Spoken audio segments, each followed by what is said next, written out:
Greetings, ladies and metalgents, and welcome to this latest edition of Tales from Outer Space, where I take stories from across the internet and read them for your entertainment.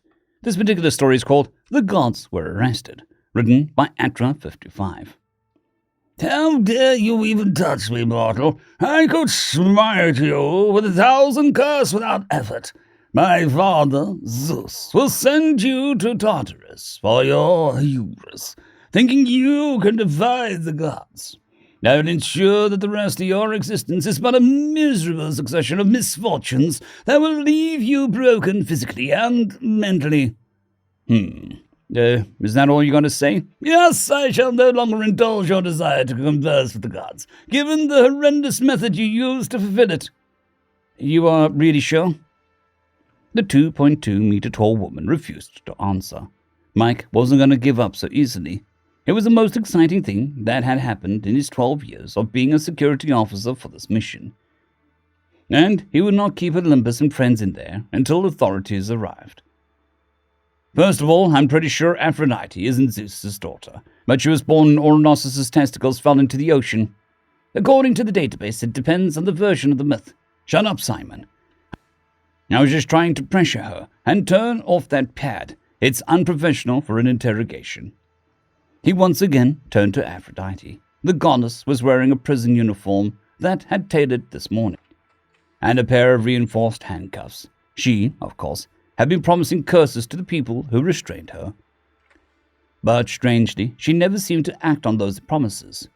He opened the physical file in front of him. Let's go over this whole thing one last time.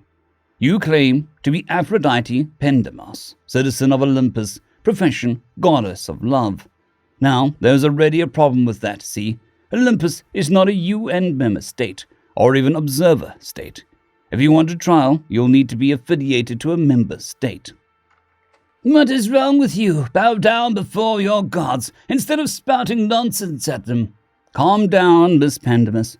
I'm simply pointing out that you are in an irregular situation. That can be sorted out rather easily, and to be honest, that's the least of your concerns. The real problem is that you have committed several crimes. Trespassing on government territory, refusing to comply with law enforcement, threats to life and law enforcement, and even the trajectory of your ship and the fact that it contains several unknown technologies.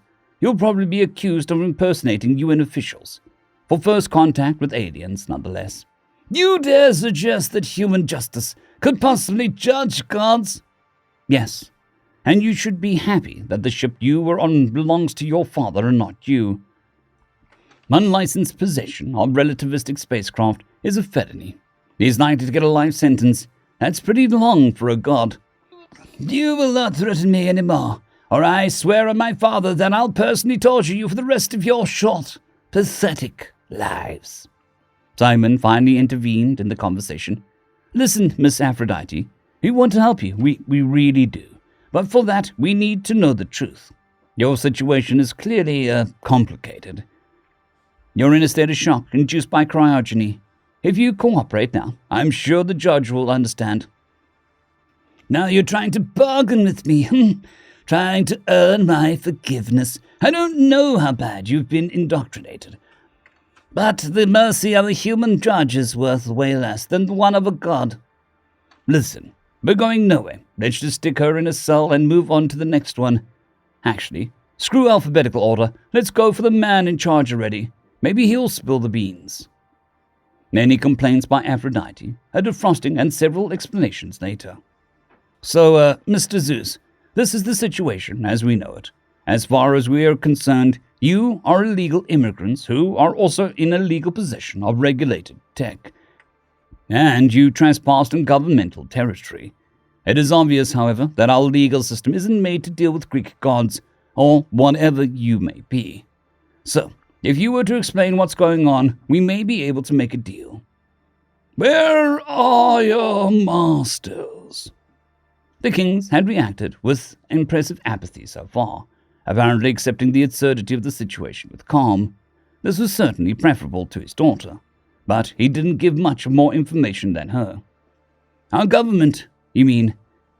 Well, we're only a couple thousand in the system, so that would be the supervisor and the representative council. They are humans? Yes, By your masters, I meant those who beat us to the punch. I'm afraid I don't follow. What are you trying to do exactly? The guard let out a long sigh. He was enormous, at nearly 3 meters high, and with an impressive musculature.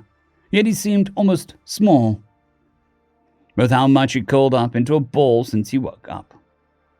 There is no point in pretending, anyway. I was never good at intimidating humans. We are refugees, in a sense. We came from a world named Klemelch, 135 light years away. Wait, no. In Earth years, it would be around 100 light years. For millions of years, we perfected ourselves and our world and developed technologies to improve our lives. But 10,000 years ago, we made a devastating discovery. In 12,000 years, our solar system would be traversed by a red dwarf, ejecting our planet in the cosmos to slowly freeze to death. To save our civilization, we started working on a project that would allow us to survive, using our cryogenics. That had been conceived for space exploration before we realized it would not be worth it. We would store ourselves deep in the crust of our world and hope a later civilization would find us and resurrect us. Many, however, criticized this plan, saying that it couldn't work and nobody would find a rogue planet and investigate it thoroughly enough to find us. As such, we decided to take an active approach, send probes at relativistic speeds to find a habitable world where we would send a colonization mission. Once civilization would be advanced enough, they would go save the Kermelch. A problem arose with the final data on the potential candidate. It was already inhabited. This planet, as you might have guessed, was Earth. But we realized we could exploit this, as it would provide us with an already available workforce, thus dramatically reducing the number of quiet colonists. Using the data we had gained, we selected a region technologically advanced, but small enough to be easily controllable. We selected Greece, and decided the most efficient way to control them would be pretending to be their gods. After generations of efforts, which exhausted the last of our resources, the ship was complete, and it launched as the doors of the vault which would house our people were closed. But we made a mistake. We didn't think there could be other civilizations trying to take you over. We lost the race, and now we've lost everything. What? We never contacted by aliens before. Of course you think that. I'm afraid to tell you your gods are actually alien impersonators, using the same stratagem as us. No, I mean, we don't have gods. Well, it depends on the person, but there are no gods hanging out on Earth in their physical forms, that's for sure. Zeus's attitude started to change. He sat straight, nearly touching the ceiling. He looked at Mike in the eyes, and the gaze felt as if he could kill him. Oh, please, there's no point in lying. Where would you have gotten these technologies otherwise? We, developed them ourselves. Really?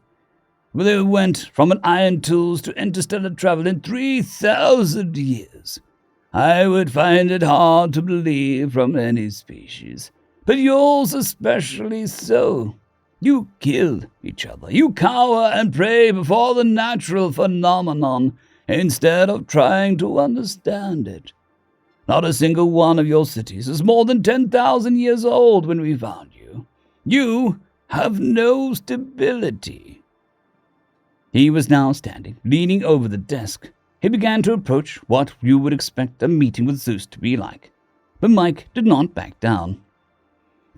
We did go from iron tools to interstellar travel in 3,000 years. If you don't accept it, that's your problem. We killed each other, regrettably, but that's part of what pushed us further. Not everything, obviously.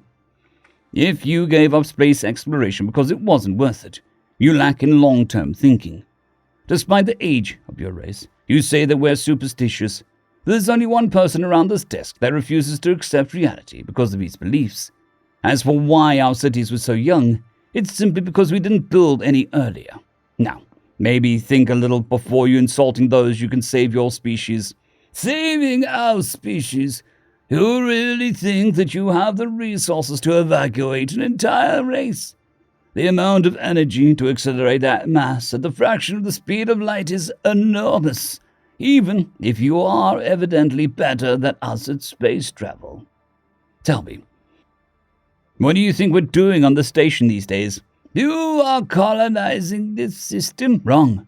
We finished building a gate a while ago, and now we're just waiting for the drill to finish and arrive. The drill? What is there to drill in space? Space itself. We have a network of wormholes connecting our territory together, and we're expanding it. If we built one in orbit of your world, evacuating it would be easy. You would do that? This generosity is not how you should behave based on our data. Well, your data is incomplete. I mean, you and your crew will probably go to jail for trying to take over the world, but civilians have done nothing wrong. They deserve to live. Well, it's not my job to make these kinds of decisions, so we'll see you when we're connected. For now, I'm afraid you need to go back to your cryogenics pod. End of story.